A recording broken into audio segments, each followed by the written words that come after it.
burning in Elmore County. How old is this longleaf, Rod? 7? I think it's older than that. 8? You planted it. I know, I don't remember. You planted it before we started working together. Yeah, that'd make it 8 anyway. Burned every other year. Make it 9, wouldn't it? Yeah, it might. Somewhere in there. 8 or 9 years old.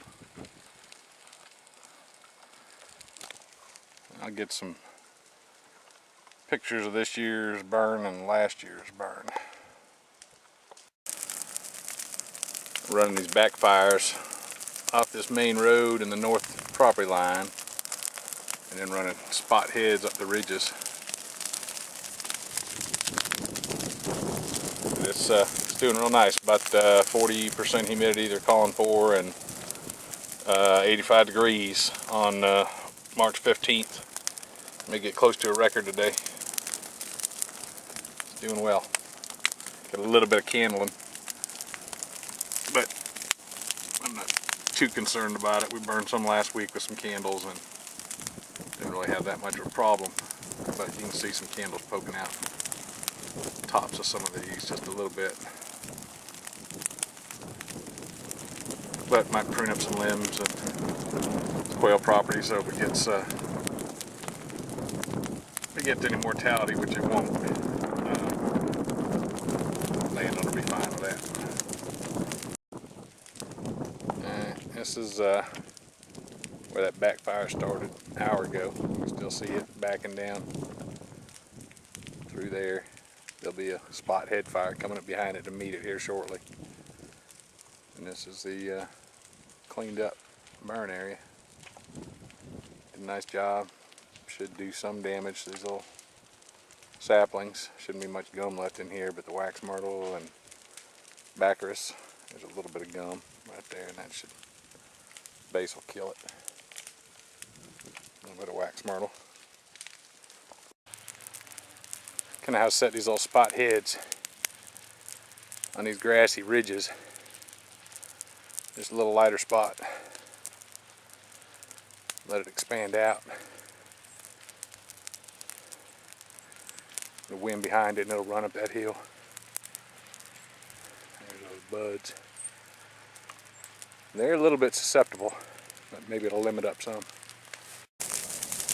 can see it kind of running a little bit, and it'll run over the end of that slope down into the bottom. But the two sides are flanks, and of course a little back at the back. Just work its way through. Those are probably 6 foot, 8 foot tall flames at the most.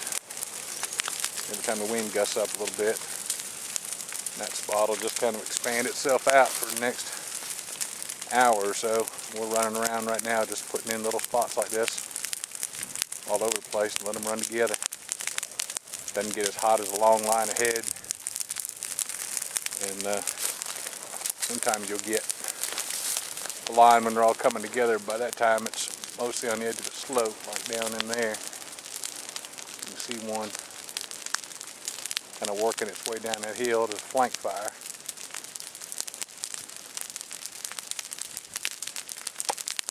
I'm in a little brushy spot here too, but I'll take a little bit better pictures of the fire after it's gone through.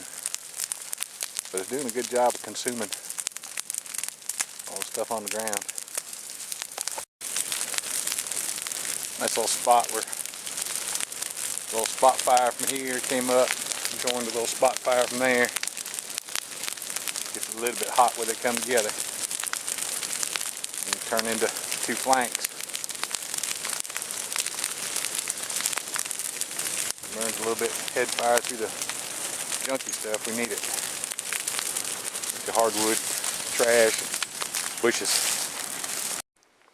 A couple hours later. Almost 4. It's the results of the longleaf.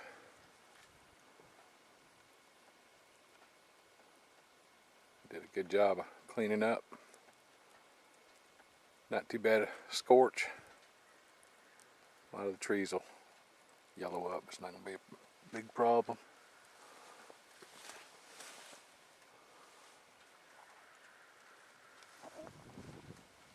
It'll knock a bunch of needles off of them, but there's plenty of green left on almost all these trees.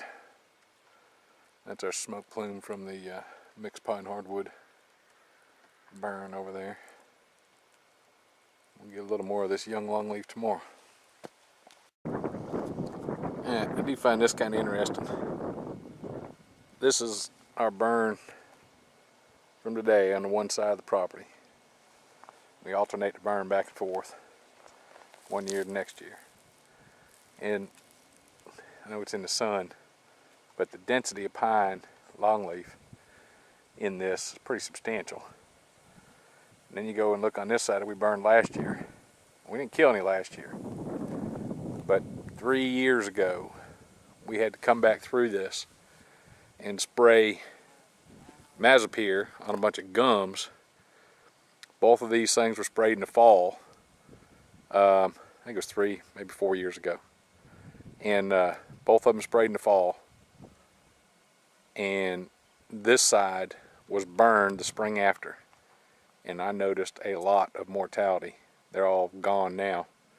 But I noticed a lot of mortality after that. A Mazapir spraying followed up with a spring burn. We burned this the year after. And even though there was a little bit of bud, you could see it had been sprayed with chemical, there wasn't any mortality. It was kind of interesting. Now this is kind of a brushy spot right here, so it's not really reflective, but it certainly has a higher density of longleaf on the one side that was not burned following a fall Mazapir spraying.